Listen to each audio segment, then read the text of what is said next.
atu ki te whare pātaka ki Porirua, ki ngā iwi tō rangatira e.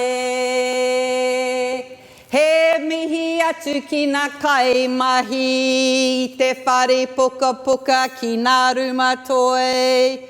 He mihi atu ki a koutou e mā taki taki ana ki tēnei mahi. He pūrākau mō te hui ki raina e. Imagine this. Welcome to Imagine This, online. My name is Moira Wairama, and I'm a storyteller and writer from Te Whanganui a Tara. And with me is my friend, Karen Jones. She is a Celtic musician, and today she has brought along her magical harp to help me tell this story. Because usually when I'm storytelling, I have an audience. But because of nasty COVID, today we're having to film this story online. Luckily, we are filming it in the perfect place. This is the exhibit called Mischief Makers. And Pātaka Museum and Art, they are sponsoring this storytelling today in this exhibit because we're going to be telling a story of the most famous mischief maker in Te Moana Nui a Kiwa. And his name is Maui. Maui tiki tiki a taranga, ko taranga tōna whaia, toko whā o na tuakana. Maui pō tiki e, Maui nukurau e.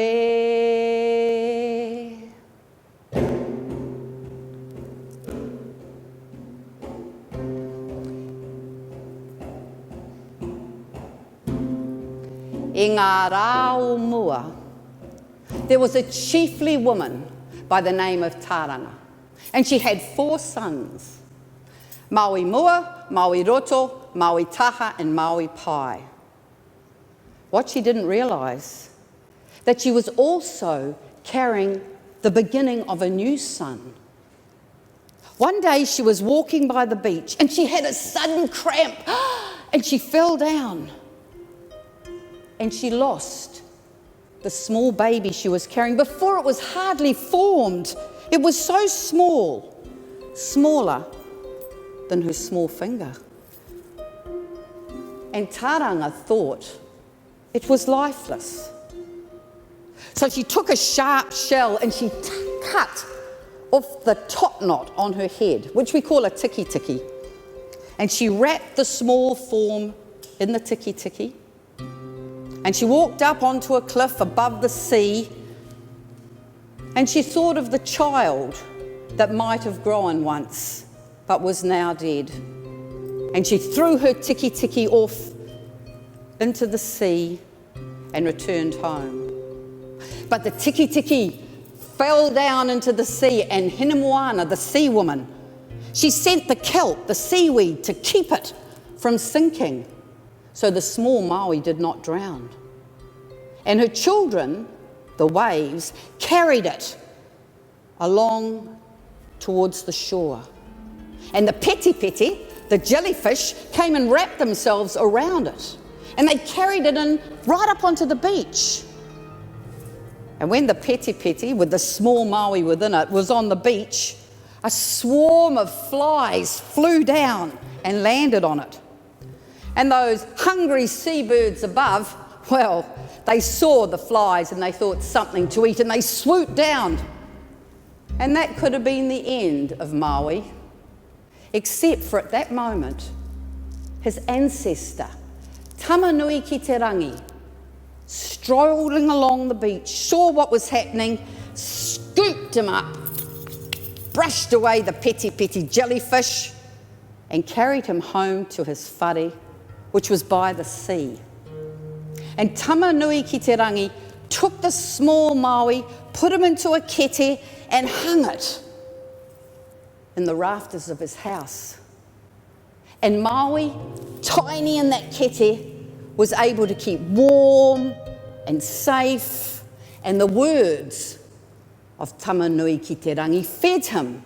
And Tamanui ki te rangi told him about his whakapapa, about his extended family, his ancestors. He taught him about games. He taught him karakia. He gave him much wisdom. And in that kete, the small being that was Maui grew and grew. And of course, as you can realise, he wasn't like a normal boy. And eventually he climbed down out of the kete and he went to see Tamanui ki te rangi and he said, "Nā mihi, Tamanui ki te rangi, kei whē toku whānau, where is my family?" And Tamanui ki te rangi said to him, "Well, you need to go that way, inland, and you'll come to a village, and there you may find your whānau."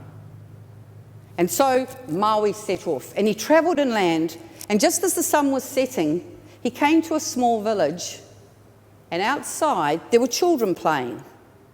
And suddenly out of the wharenui stepped Tāranga, the chiefly woman, and she called, "Maui mua, Maui roto, Maui taha, Maui pai, haramai, haramai. Te wā mo te moi, come inside, it is time for us to sleep." In fact, all the children there were running back into the wharenui. And so did Maui. He went in behind. And Tāranga took her 4 children to the place where they slept, and she was counting them before she put them to bed. Maui mua, Maui roto, Maui taha, Maui pai. There was this strange-looking kid. He had a flat head, short legs, looked a little bit ugly actually. And she said to him, "Ko wai koi?"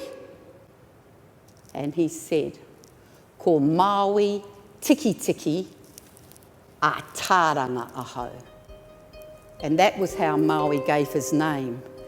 Maui from the tiki tiki of Tāranga. And as soon as he said that, she knew what had happened and who he was. And she grabbed him in her arms, and she said, I'm so pleased to find you, that you've lived, that you're here." Now, Maui Tiki Tiki a Tāranga was very pleased to find his mother, but he wasn't so sure about the brothers. I don't know if you've got older brothers and sisters, but these 4 older brothers, they weren't too pleased when they saw their mother making a fuss over this new kid, strange-looking kid, but creepy looking really, and they weren't pleased at all. And that was the beginning of the not very good relationship that Maui Pōtiki, the youngest, had with his 4 older brothers.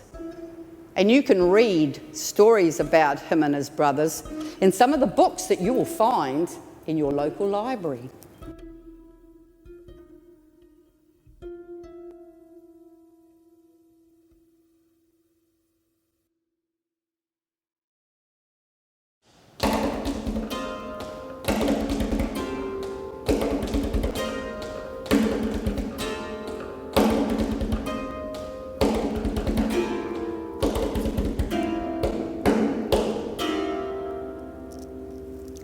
Now, Maui had been living with his mother Tāranga and his 4 elder brothers for some time.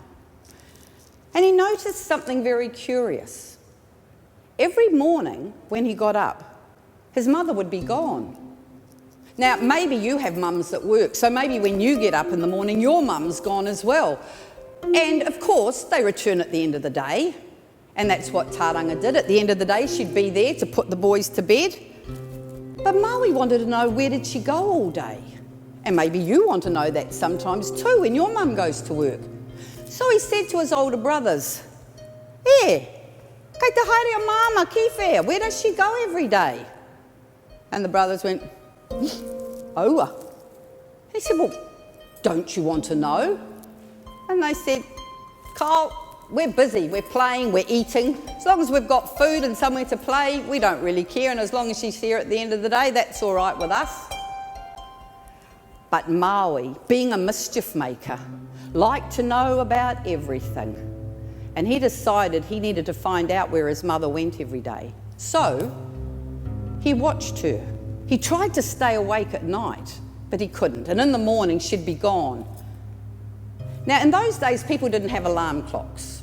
When the sun came up, it was time to get up. And when the sun went down, it was dark, you went to bed. So Maui realised it was the sun that woke his mother every morning.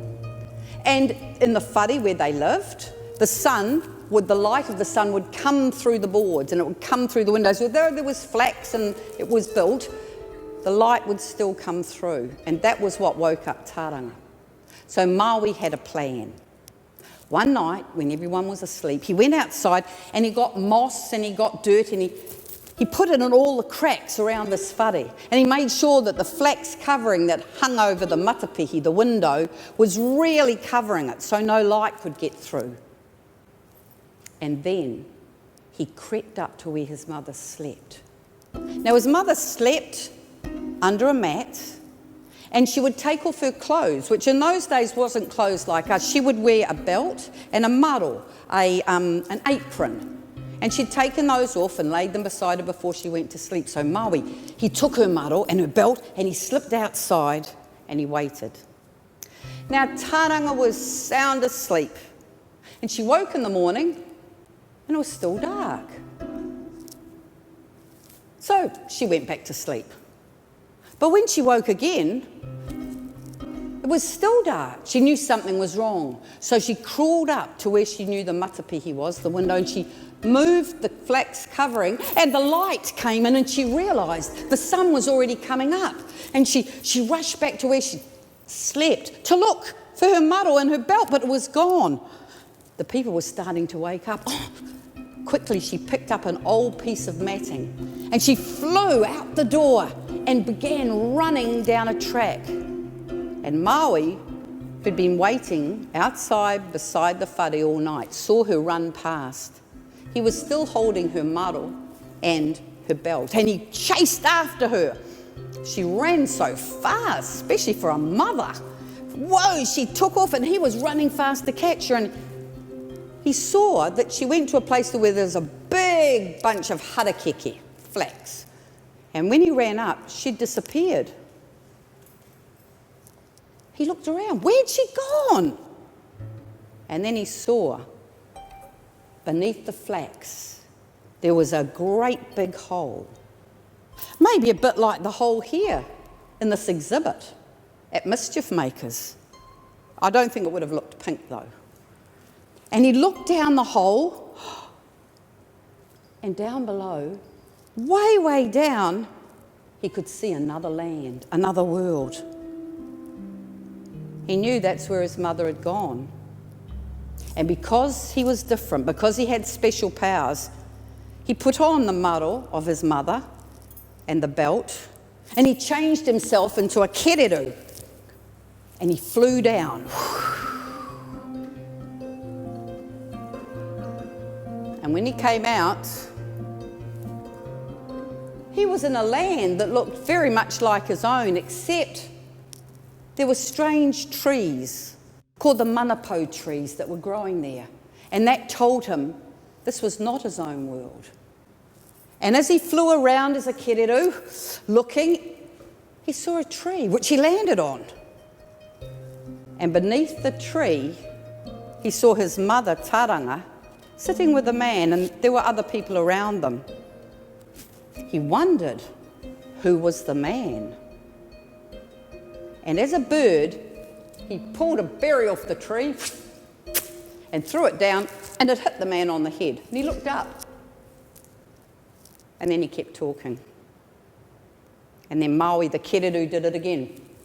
And he threw 3 berries, and they hit the man on the head, and he leapt up.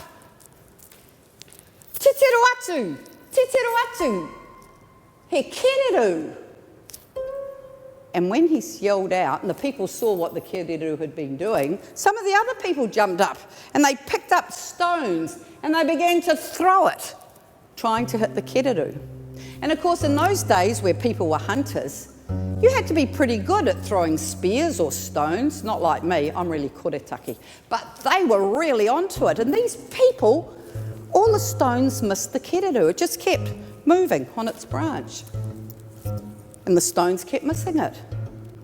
Until the man bent down and picked up a stone. And when he threw it, it hit the keriru straight in the head. And it fell down onto the ground. And where there'd been a keriru, there now stood Maui tiki tiki a taranga. And the people there went, whoa, that's pretty freaky. Ko wai ia. Who's hey? And Maui said, ko Maui tiki tiki a taranga hau, ko koe toku whaia, taranga. And Taranga looked at him and she said, really? Really?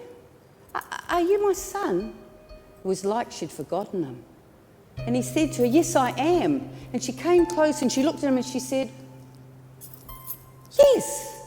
yes, you are my son. And son, I want to introduce you to your father. And the man who had picked up the stone that had felled the keriru was Maui's father, and his name was Mākia Tūtara. And he was a powerful man with his own magic.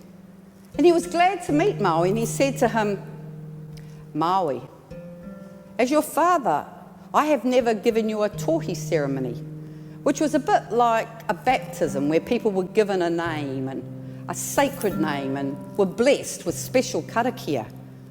And of course, Mākia Tūtara hadn't met Maui before, so he hadn't done the tohi ceremony. So he took him aside, down towards where the awa was, and he began to give him his name and bless him and say karakia. But part of him was a bit disturbed that his son had flown down as a bird and changed, and he forgot a certain part of the karakia. And because he forgot that, many years later, after many other adventures, Maui Tiki Tiki a Taranga tried to defeat Hinenui Te Pō, the goddess of death, but he failed. And you can read that story in one of the books in your local library. Don't forget to check it out. It's a good story.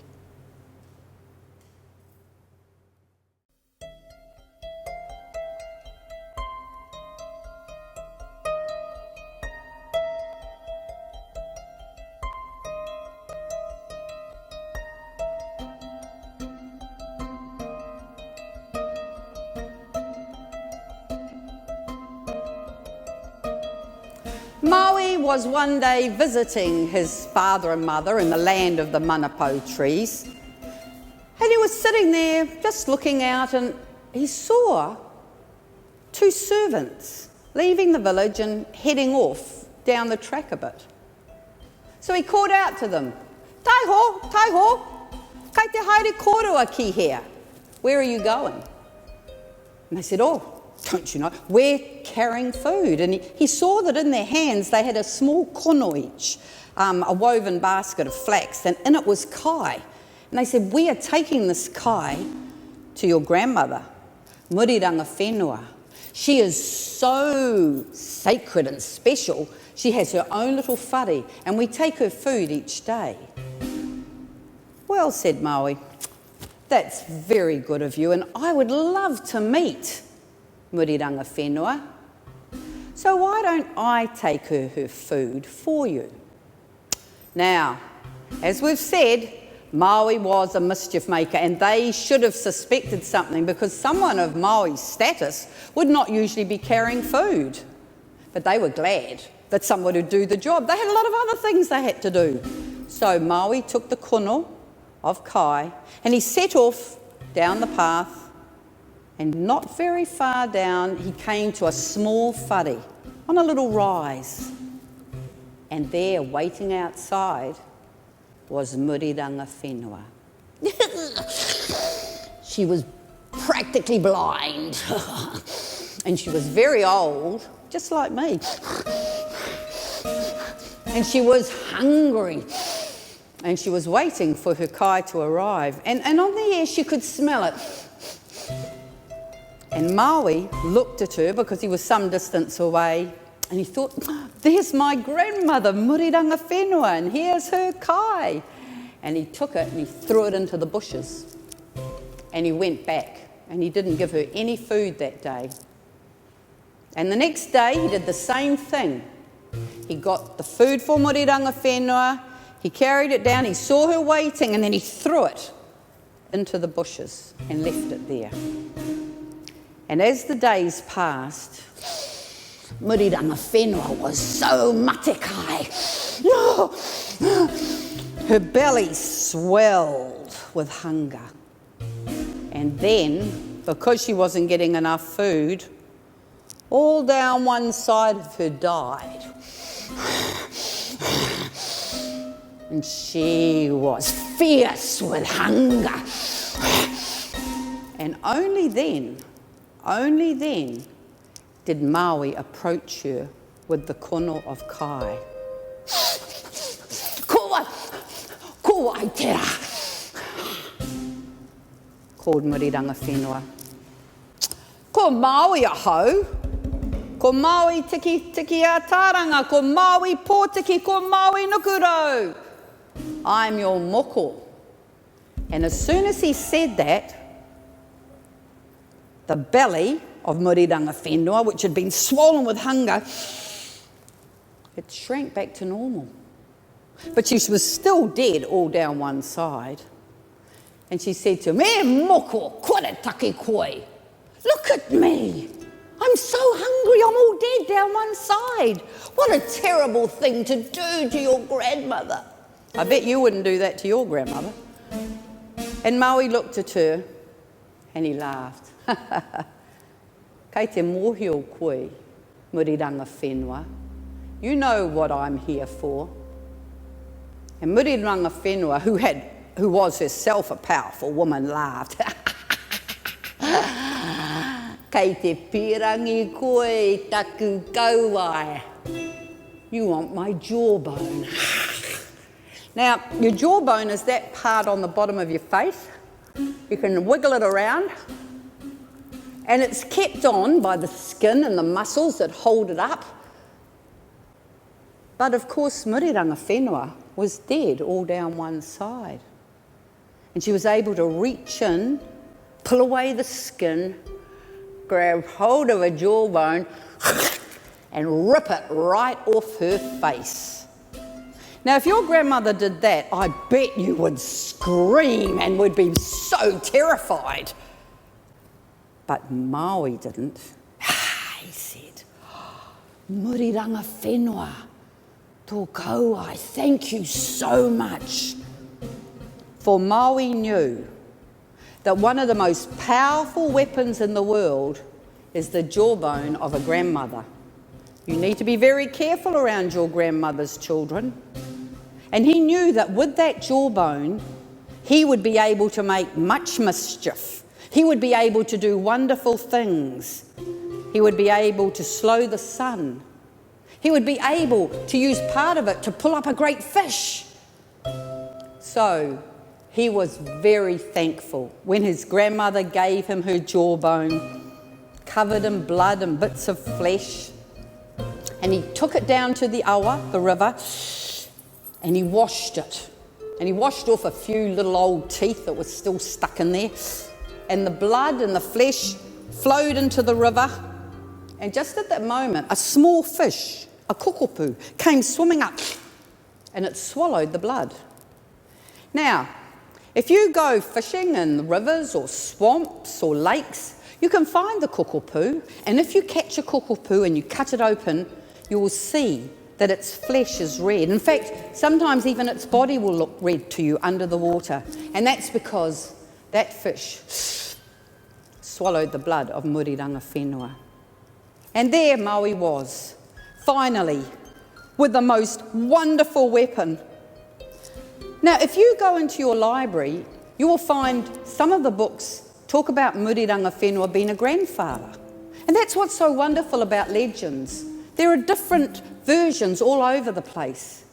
And if you want to read legends and myths about Aotearoa, about Te Moana Nui a Kiwa, about all the wonderful myths and legends of the world, the best place to go, into your local library. And if you're in Porirua, well, be trudging or be looking out to see if you are going to be part of Imagine This.